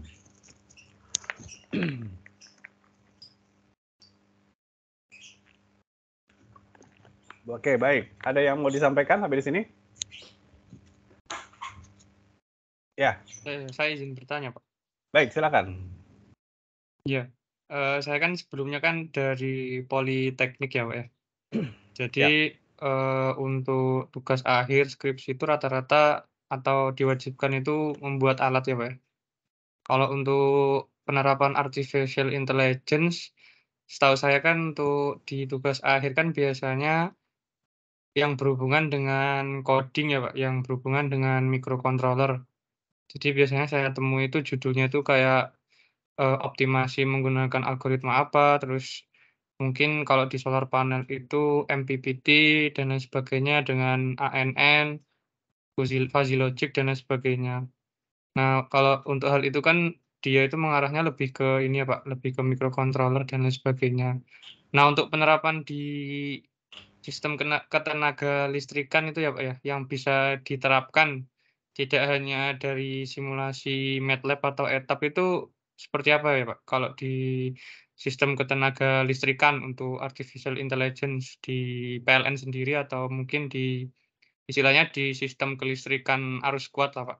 Mungkin itu Pak dari saya, Pak. Oke, baik Mas. Pertanyaan sangat menarik ini ya.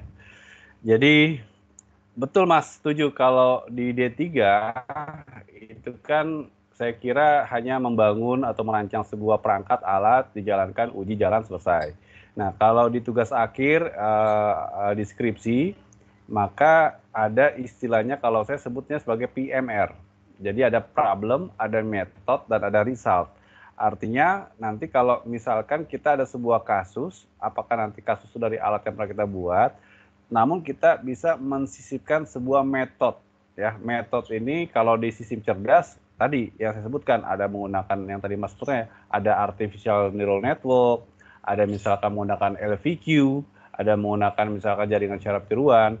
Jadi kalau misalkan nanti diterapkan di dunia ketenaga listrikan, tadi contohnya seperti ini Mas, misalkan kita bisa di PLN ya, kalau di PLN area Cengkareng itu waktu itu banyak teman-teman mahasiswa mengambil data histori beban dari listrik yang ada di area Cengkareng. Nah, teman-teman dari elektro maupun dari informatika, data tersebut dijadikan sebagai data histori untuk dilakukan prediksi. Ini untuk sederhana ya, memprediksi permintaan listrik di masa depan. Sehingga dia mempunyai pola dari tahun ke pertama, kedua, ketiga, itu menjadi sebagai data historis. Nanti data historisnya menjadi sebuah prediksi ke depan. Itu contoh yang pertama. Lalu yang kedua, sistem cerdas bisa juga nih untuk memantau kondisi jaringan listrik secara real time. Bagaimana contohnya? Misalkan kita mau mendeteksi potensi gangguan. Artinya kalau gangguan, kita melihat pola yang sebelumnya. Berapa kali terjadi gangguan, berapa kali terjadi kegagalan.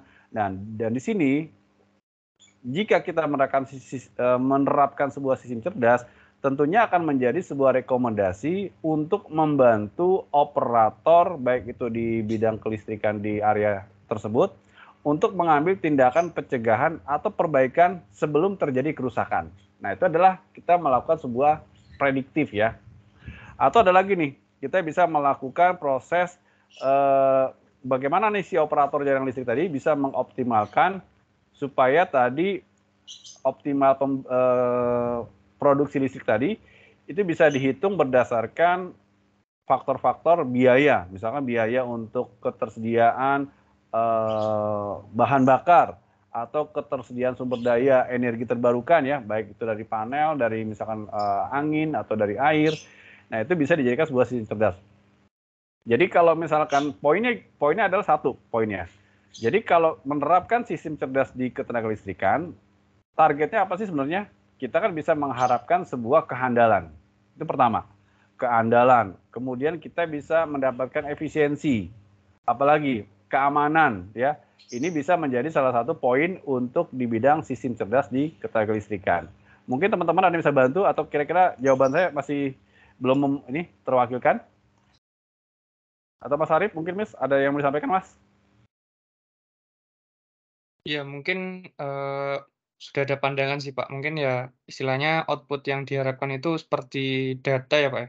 Misal mungkin kalau studi kasus mungkin ada untuk analisis pembebanan, terus di section mana kita menaruh trafo sisipan atau enggak itu kan bisa ya Pak untuk dianalisis pakai artificial intelligence gitu ya Pak. Sangat bisa, betul Mas Iya, Arif, sangat bisa Mas. Jadi mungkin Mas Arif tahu ya tentang Advanced Metering Infrastructure ya atau AMI ya.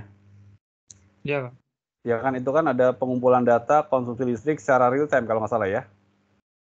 Kan data ini kan dia bisa memberikan secara terus-menerus dan kita bisa melakukan pemantauan penggunaan listrik ya.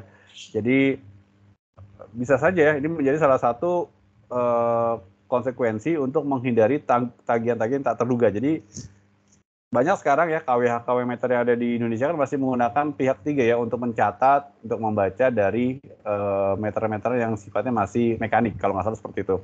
Nah sekarang kan bagaimana supaya data-data tadi itu tidak lagi secara manual orang mencatat, tapi secara terrecord, secara real time itu bisa dibaca.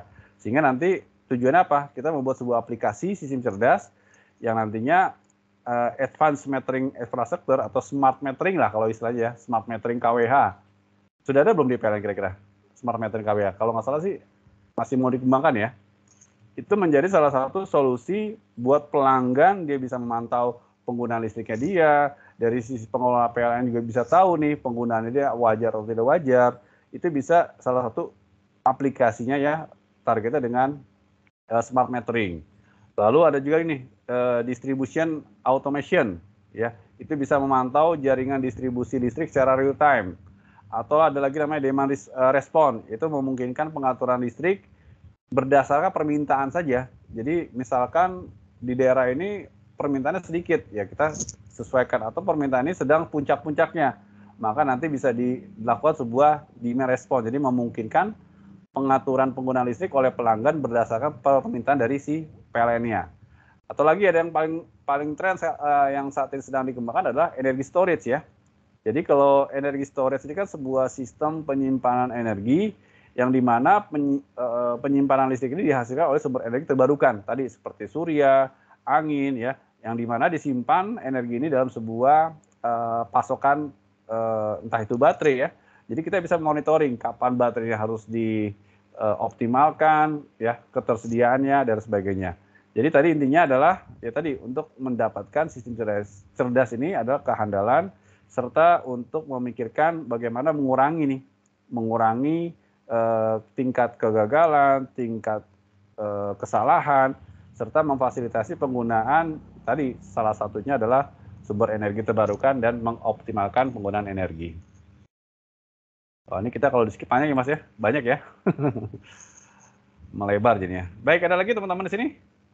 Ini nanti slide-nya saya berikan di tim saja ya, nggak apa ya, slide yang ada di ini. Tapi saya berharap tidak hanya dari slide ini sebetulnya. Bisa kita ambil slide-slide yang ada yang lain.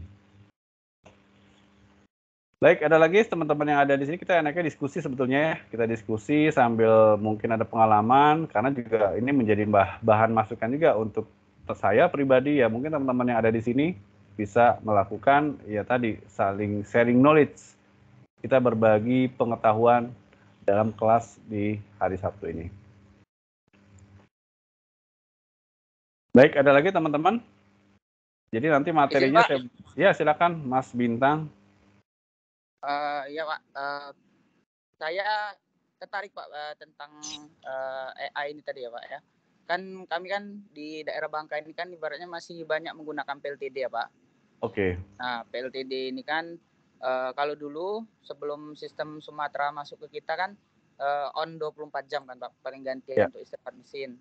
Nah namun sekarang kontraknya cuman pada saat beban-beban puncak. Namun saat ini itu masih manual Pak. Jadi hanya per jam, ibarat dari jam segini sampai segini. Kemudian juga kalau misalnya kelihatan bebannya naik. Nah mungkin dengan menggunakan kecerdasan buatan ini bisa bisa untuk diprediksi menggunakan data-data sebelumnya kalau kapan tepatnya paling tepat mesin itu on kan Pak, karena biaya BPP untuk solar Betul. PLTD Tinggi ini ya? kan lebih mahal kan Pak. Iya. Betul. Mungkin bisa ya Pak ya. Iya. Betul. Baik, makasih Mas Bintang. Ini pernah saya diskusi dengan Pak Bob Sahril. Kenal Pak Bob Sahril? Iya Pak. Bob Sahril dan juga iya. Setahun lalu kan dia datang ke ITPLN, kita diskusi terkait dengan tadi PLTD, terus dengan Pak Zainal Arifin kenal juga. Jadi belum tahu yang itu Pak. Ya, jadi memang diskusinya betul Mas tadi Mas. Diskusi gini, untuk PLTD ini adalah teknologi sebetulnya kita rugi gitu ya. Jadi biaya operasionalnya dengan biaya yang diberikan ke itu tidak balance, lebih mahal biaya operasional. Nah, tadi pertanyaannya sangat menarik. Bagaimana ya kalau misalnya tadi data-data yang ada di Bangka tadi Mas kalau nggak salah ya. Jadi ya, bagaimana penerapan sistem cerdas untuk tadi yang ada di Bangka? Berarti kan kita bisa memprediksi yang jelas isu utamanya adalah bahan bakar, benar nggak? Karena solar ini kan menjadi salah satu bahan utama untuk PLTD. Sehingga nanti kita bisa melakukan data-data ya untuk bagaimana meningkatkan efisiensi operasi dan bisa mengurangi biaya operasional. Jadi bagaimana nih sistem cerdasnya? Jadi sistem cerdasnya kita bisa melakukan pengawasan, lalu pengelolaan operasi jaringan, kapan nanti perlu di-on-kan, ya, kapan perlu misalkan tidak di-on-kan. Jadi posisi on dan tidak on ini kita harus melihat dari ketersediaan listrik yang stabil dan terpercaya oleh pelanggannya. Nah di sini kan saat ini teknologi AI di PLTD setahu saya memang belum banyak yang melakukan nih, karena kan bahan bakarnya sudah banyak ditinggalkan ya kalau nggak salah ya. Walaupun sekarang di daerah-daerah terpencil yang ada di Indonesia tuh masih menggunakan dari PLTD tadi. Jadi yang jelas Mas, kalau PLTD ini kita coba melakukan bagaimana ya supaya tadi PLTD itu secara otomatisasi bisa meningkatkan efisiensi operasi. Ya. Mungkin bisa menjawab Mas ya, mudah-mudahan. Kalau tidak menjawab, iya Pak. Tanyakan lagi. Terima kasih. Bisa ditanyakan lagi. Iya sama-sama. Karena untuk PLTD juga kan ibaratnya runningnya kan cepat ya kan Pak. Jadi kita untuk real time data yang kita dapatkan bisa menyesuaikan dan juga unit yang beroperasi juga bisa disesuaikan gitu kan Pak. Betul. Jadi isu yang paling dominan sebetulnya gini Mas. Bagaimana kita membuat di PLT tadi adalah sistem otomatisasi. Jadi sistem otomatisasi ini untuk memprediksi tadi kegagalan mesin atau gangguan mesin ya, untuk si petugas bisa segera melakukan tindakan pencegahan dan perbaikan.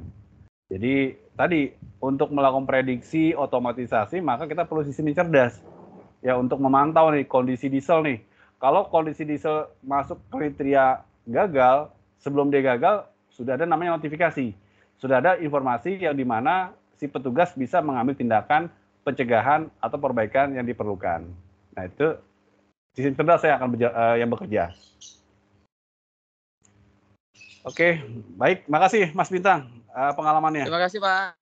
Ya sama-sama. Saya berharap seperti ini pengalaman-pengalaman yang ada di pekerjaannya bisa disampaikan di sini, kita bisa saling sharing ya, sharing knowledge. Baik, ada lagi yang lain?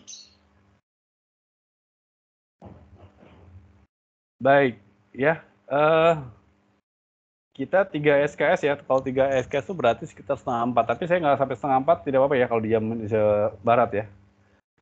Nanti kita diskusikan secara mungkin nanti teman-teman di sini silakan boleh kita diskusi melalui Teams atau buat grup WA. Artinya walaupun kita tidak secara hari Sabtu, kita bisa diskusi secara grup di WA. Nanti silakan kesepakatan seperti apa. Atau memang kalau memang secara menggunakan Teams, ya kita nanti bisa diskusi melalui Teams tersebut. Oke, baik. Saya kira kalau dari saya sementara cukup. Ya, kalau mau ada yang disampaikan atau ditambahkan sebelum kita... Pak. Ya, silakan. Izin Pak, atas nama Hasbi Pak, tadi sudah masuk tapi keluar lagi, sudah konfirmasi ke admisi, perlu konfirmasi dari Bapak Pak. Di grup belum masuk grup Pak, grup di masuk grup ya? Ya, belum masuk dia. Oh iya, baik. Oh iya, ini ada chat ya. Tolong diinfokan teman-teman nanti kalau ada yang belum masuk ke grup bisa disampaikan karena ini linknya ya belum di-approve ya. Ada lagi yang lain? Silakan.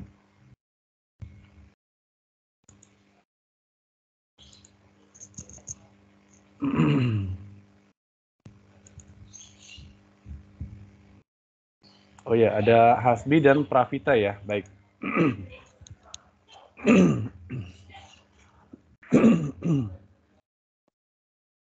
Oke, baik. Teman-teman, saya kira untuk pertemuan di hari pertama lah ya. Ini hari pertama kita diskusi singkat ya. Mudah-mudahan setidaknya ada gambaran diskusi ke depannya. Pencerahan, mudah-mudahan walaupun mungkin hanya 1%, setidaknya ada pencerahan sedikit untuk konsep di sebuah sistem cerdas. Saya kira cukup dari saya. Sebelum saya coba tutup, adakah yang mau disampaikan atau ada yang mau diberikan ke room ini? Baik, ya kalau tidak ada, sebelumnya saya ucapkan terima kasih ya teman-teman semua ya. Tetap semangat ya, jaga-jaga selalu kesehatan. Mohon maaf, tentunya kekurangan itu pasti banyak terjadi pada diri saya. Saya mohon dibuka di tempatnya seluas-luasnya. Ya, saya akhiri. Wabillahi taufiq wal hidayah. Wassalamualaikum warahmatullahi wabarakatuh. Dan selamat siang, sore untuk semuanya. Waalaikumsalam warahmatullahi wabarakatuh. Terima kasih Pak.